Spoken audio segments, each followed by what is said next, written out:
Rashid Nezhmetdinov was perhaps the greatest attacking chess player of all time, and this game on Best Trade Today features probably the greatest queen sacrifice ever. Thank you so much to the subscriber who recommended this game. If you haven't already liked and subscribed to our channel, please subscribe and recommend a game. I'm happy to go over the games that everyone recommends. So this game was played in 1962 between Rashid Nezhmetdinov with the white pieces and Oleg Chernikov with the black pieces, and Rashid started us off with e4. After c5, knight f3, knight c6, d4, the Sicilian defense on the board, c takes d4, knight takes d4, g6. What this is the dragon variation. So you remember anytime you play g6 as black in the Sicilian and you kind of set up this kind of pawn structure, it's called the dragon pawn structure, and it's because this kind of looks like the back of a dragon, you can imagine. And there's really two ways you can play the Sicilian dragon. You can play the kind of the normal dragon, which is when the pawn comes up to d6 and you kind of develop slowly, or the accelerated dragon, which is a little bit more aggressive. And the whole point of what black is going to try and do in this opening is play d5 in one fell swoop. So we'll see if they are able to do it. So white continues with their development, knight c3, after bishop g7, bishop b3, knight f6, bishop c4, castle kingside, bishop b3. You may be wondering why white moves their bishop twice in the opening. The reason is because, we'll just go back, this black queen coming out to b6 puts pressure on the center and puts pressure on this weak b2 square.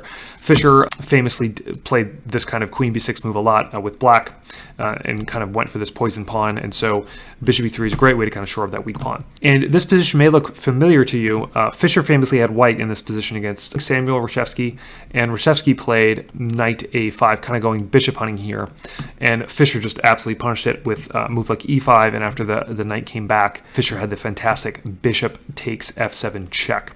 And the problem here is that if the rook takes, then you get the just absolutely humiliating knight e6, and this pawn is pinned to the queen, right? So you can't take with the pawn, and the queen can't come to this square or to this square because of the bishop and because of the knight, so black loses the queen. And so what Reshevsky did, I think, in this position is they took with the king, and then you do this anyway, right? And the queen, you're going to lose the queen, so you got to take with the king here, and then Fischer came up here and just checkmated very quickly. So that did not happen in this game. Kind of a good thing to remember if you're in this position, your opponent plays knight e5, you can always surprise them by pushing e5. But instead, Chernikov played knight g4.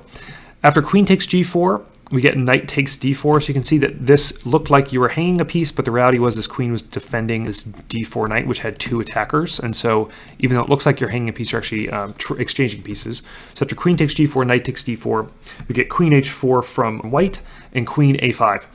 And castle kingside from black, and then bishop f6. And this is a position that had been reached before in tournament play. And the idea here for Chernikov, who's playing black, is that he's going to play for a draw. There's not really a great square for the white queen to go to, and this position had been reached before. And after a move like queen h6, you get bishop g7, queen coming to h5, and so forth. You just repeat in threefold repetition, the game ends up being a draw. As white, you don't want to draw in this position. What do? If you bring your queen to either of these light squares, black's going to have the d5 that we talked about, which is the whole point of this whole opening, is to play d5 in one fell swoop. And if white were to play a move like queen g4, now you get d5 and you have tempo on the queen, and so that's no good for white. You could play a move to a dark square, for instance, f4 or g3, but after a move like queen g3, black has this really nice tactic where it's after queen takes c3, pawn takes c3, now we've removed the defender of this e2 square as black, and so knight e2 check. The king's got to move, and after takes, the material's even, but black picks off a pawn. And so being down a pawn, having kind of a really ugly pawn structure, this is losing for white. And so seeing all of this, Nezhmetdinov spent probably 40 minutes in this position thinking about what to do here. And Chernikov actually got up and went for a walk, and he had been away for about 30 or 40 minutes when a boy ran up to him and said, "Mr. Chernikov, he took your bishop." And so the move that Nezhmetdinov played was queen takes f6, and what an incredible sacrifice. There are a lot of great queen sacrifices in chess history. I think one of the probably most memorable ones is the gold coin game, Queen Sacrifice, where John Marshall just sacrificed his queen in brilliant fashion. I did a video on that, actually. I'll put the link here. But what's different about this queen sacrifice is that this is not really a tactical sacrifice. A lot of times you'll make a queen sacrifice that's tactical. You can quickly get material compensation for the queen. This position is nothing like that. In this position, white is getting positional compensation for the queen. And so that's why it's so brilliant. It's kind of intuitive sacrifice. And Nezhmetdinov, just a really, really incredible move. And so let's talk about how to handle this as black. If you capture with the pawn, you lose your knight right away. And look at this. The bishop's coming on this great diagonal. The knight's coming to d5. And you really have no way of defending against no way defending this f6 pawn. And just to give you an idea of how deadly this can be, let's say black were just like not to really defend this f6 pawn and just play some throwing moves like b6. The knight would come to d5, and after like the bishop comes up, you get check, and after the king comes here, check again, the king come back, and checkmate. So pretty deadly what the bishop and knight are able to do when you have complete control of the dark squares around the king. And so taking the queen right away is not really something you want to do as black, because this knight is just kind of a wasted piece. So what about capturing the bishop? The problem here is that after a takes b3, if you capture, now white has this nicely placed rook. So the best move actually would be queen takes a1. The problem though is after queen e7, black's going to move somewhere with their queen. Let's say they come back here, and now white can get this knight involved with tempo. And after something like queen d8, now the bishop can come to this really nice diagonal. And here, if black tries to capture the queen, well, that's checkmate right there. So that's no fun for black.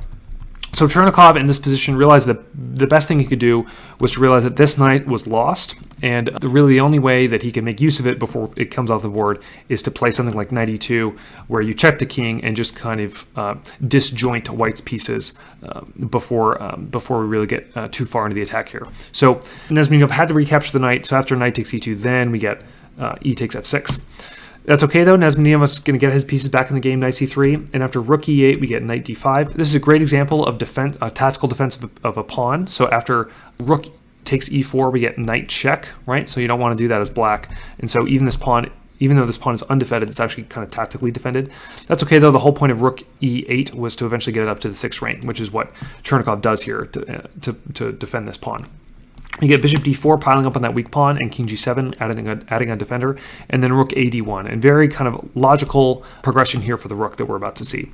We get d6 from black and rook d3, and then bishop d7 from white, and then rook f3. And here, Chernikov probably made the one defensive mistake of the game. He played the move bishop b5. You know, with computers we can analyze and see all these crazy moves, but the best move here for black would actually have been rook e5. You got to understand this bishop and these dark squares are so weak for black that defending by blocking with the rook is really the best decision for black. I'll just show you this line just to show you how absolutely wild it gets. So after bishop c3, queen d8, then you get knight f6, and the best move here for black is actually bishop e6, get exchange of bishops, and after the knight, you get knight takes h7.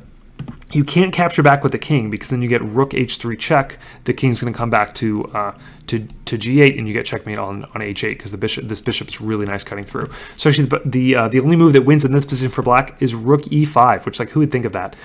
And then after something like rook d1, queen e7, knight f6, rook c8, this is like an even position, even though black has the queen. So that's kind of the computer line, but bishop b5, probably the one move that Chernikov, one poor defensive move Chernikov made, but you can't really fault him for missing the rook e5 move. We get bishop c3 with the tempo on the queen, and after queen d8, knight takes f6, bishop e2. This is an interesting move here. If black had played bishop takes bishop all the way down to f1, we get knight takes h7, after king takes h7, rook check, and if the king moves down to the 8th rank, it's going to be checkmate.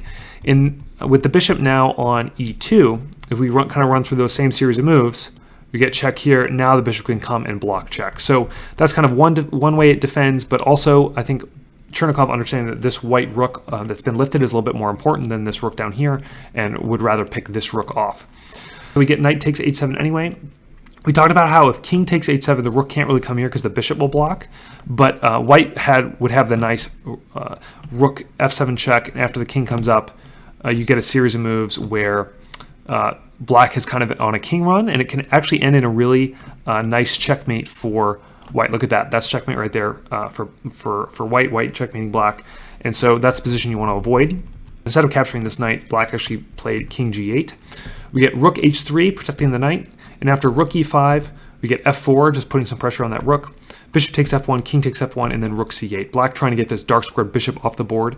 But white is going to hold on to that dark squared bishop no matter what.